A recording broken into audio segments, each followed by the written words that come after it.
Hello, and welcome back to another episode of Critical Reactions with your host, Bryan. I know I said yesterday that I was going to pick a song from my YouTube. Well, I might pick a song from my YouTube recommendations page with a female lead, but that was until a new track came out by Falling in Reverse. The Drug in Me is Reimagined, and I enjoyed Popular Monster. It had a couple of bits that I wasn't too hot on, but it captured a lot of different ideas. It had some heavy rock, it had some metal, it had some hip hop and rapping influences. It was really all over the place, and the singer just kind of stood out, being able to jump between all these different styles. And I was given a lot of recommendations for other songs to react to by them, but I haven't really gotten around to it. I've been trying to get to new stuff and not really repeat many bands, but this is something I've been wanting to get back to, and with them just putting a new track out, I figure why not.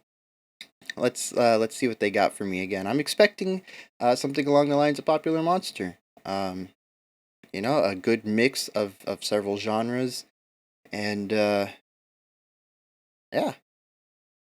So let's get into this one and see what Falling in Reverse has for me today.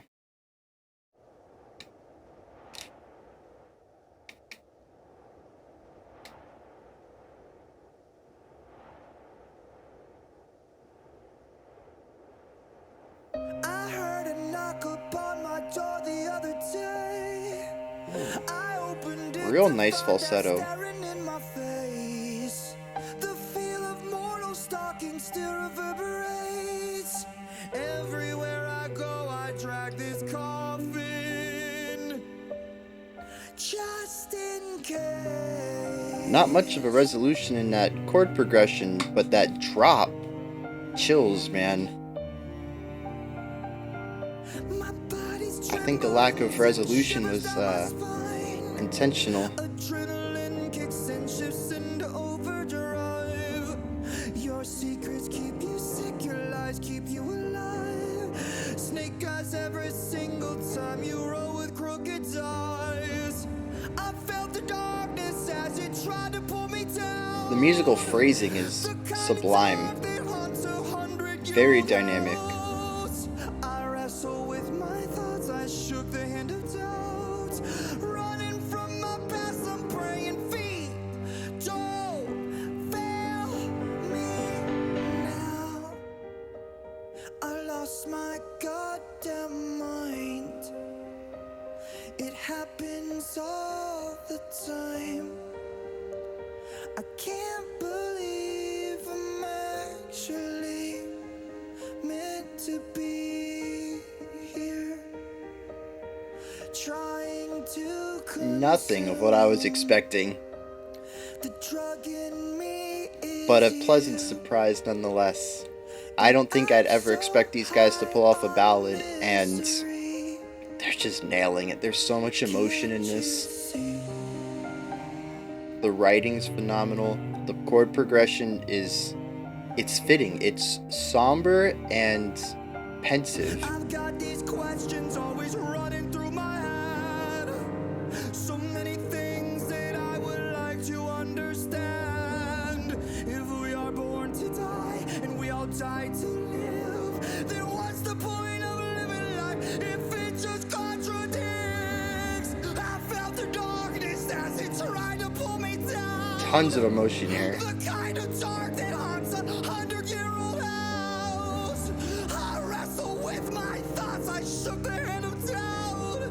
Running from my past, I'm praying feet don't. It's not always that you would let your voice crack and it would fit. It's usually something you don't want to do when you're singing. But I mean, he pulls it off. The song asks for it. I can't believe I'm actually meant to be here. Trying to consume the drug in me is you. And I'm so high on misery.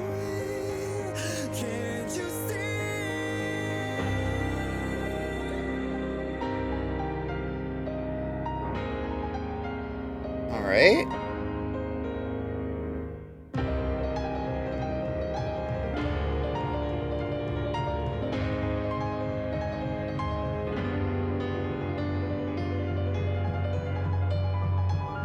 Nice arpeggiated run there. Tension's amping up. Where's this going? There's got to be a big finale here.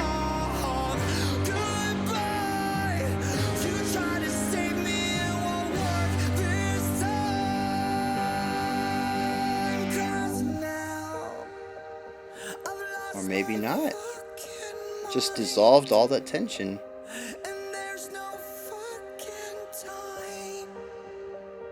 I can't believe I'm actually meant to be here, trying to consume the drug in me is you, and I'm so high on misery. Can't you stop? Okay.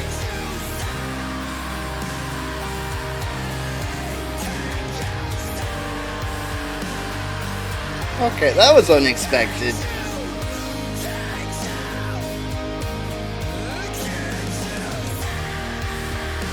Full-on rock or power ballad.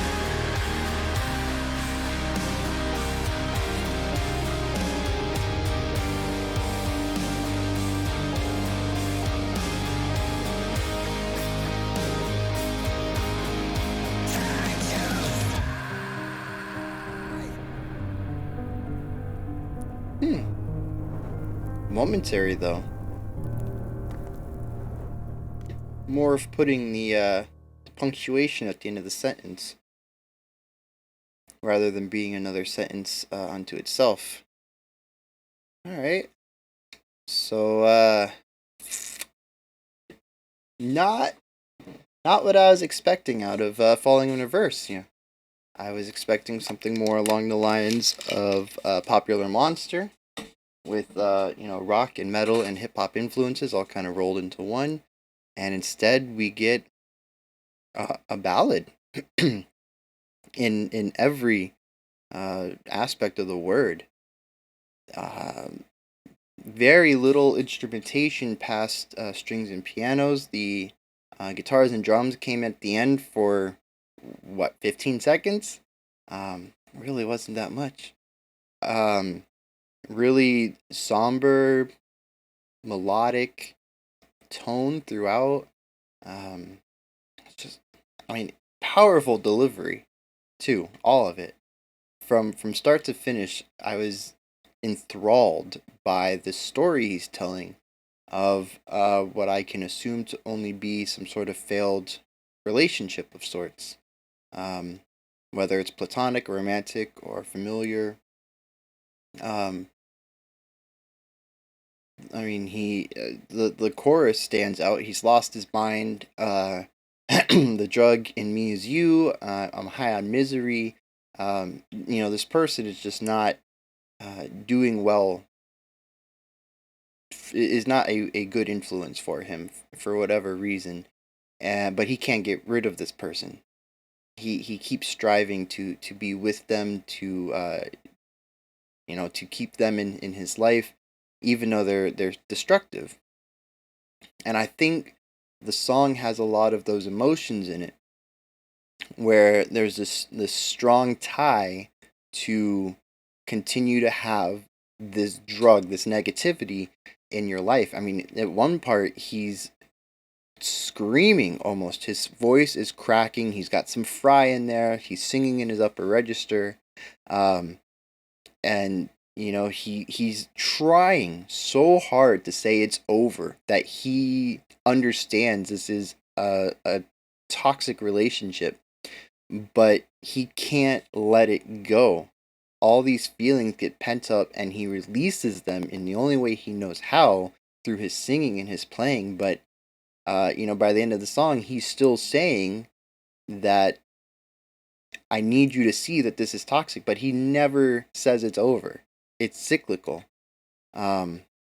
it is pure addiction right there.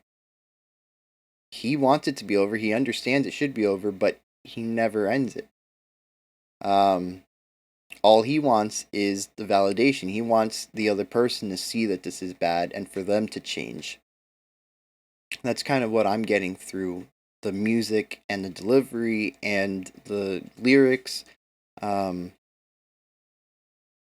and that's, I mean, the way that he weaves that theme into the music with, every time, almost every time that the music builds up and you're getting ready to hit, a big, I don't know, larger instrumentation, more sound, higher dynamics and volume, something. There's this build up, and that's kind of, to me, that's kind of him getting ready to get rid of this relationship, to, stop taking this drug. Uh, and then there's the relapse. You get so close to the end, and then you back off. You bring it right back to the beginning again. And there's all this tension, and there's very little release in this song. It's tension that has no delivery, no payoff. And that's kind of what I assume it's like to be addicted to something and know you're addicted to something and not be able to get rid of the addiction. You come so close and then you relapse. Maybe you're drug free for a week or whatever. Um, but it's just the urge to get back on the drug, to have that high, to be with that person again is too much. And you relapse and you're back to where you started. You have to do the build up again. You have to take the steps to remove that from your life again. And the tension rises, you start having your withdrawal, and you relapse again. And that's what the song feels like to me. Every single time he's about to have a breakthrough, we're back to where we started. We're back to zero tension. We're back to just the piano. We're back to him singing softly again, being reminiscent, and kind of speaking his mind with a little less emotion because he's back to a state of calm, it's a order. It's not chaotic anymore. He has this drug. He has his high. He has his person in his life. He is in a state that he's used to, and like I said, just putting all that thematic stuff into the music, just phenomenal work there.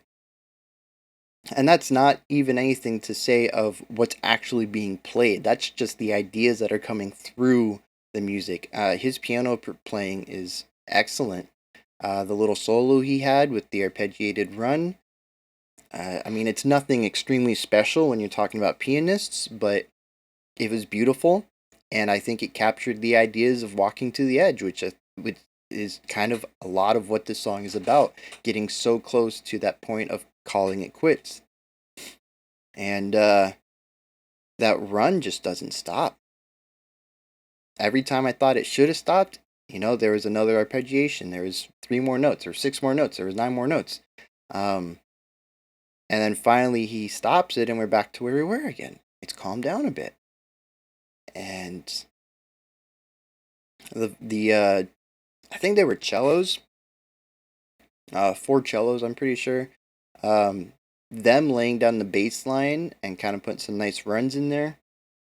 Just gorgeous stuff to be kind of laying a bed under the piano. Like I said, his piano work was good. And then the explosion of emotion at the end when the band came in, and he is legitimately screaming now. He's got the full fry, and he's asking this person to see the destructive nature they are. And of course, the song ends by winding down again. There is the cymbals are still shimmering. The guitar, the notes just being held out and slowly fading out, and the piano starts to come back in again, and then the song's over. It's cyclical. The entire thing is cyclical, and that's there's some depressing beauty in that. So wow, that was falling in reverse. The drug in me is reimagined. Interesting. They don't call it the drug in me is you. That's the line he said over and over in the song.